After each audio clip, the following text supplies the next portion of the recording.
Layering styles can transform simple shapes into visually rich compositions with depth. Today, how to explore shape layering styles.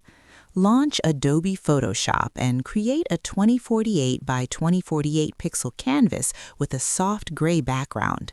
Select the rectangle tool and draw a large square using a deep navy color.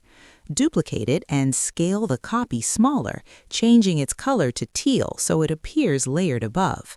Now switch to the ellipse tool and place a circle overlapping both squares using a bright contrasting color like orange, lowering opacity to around 80%. Choose the polygon tool and add a few smaller shapes placed behind the main element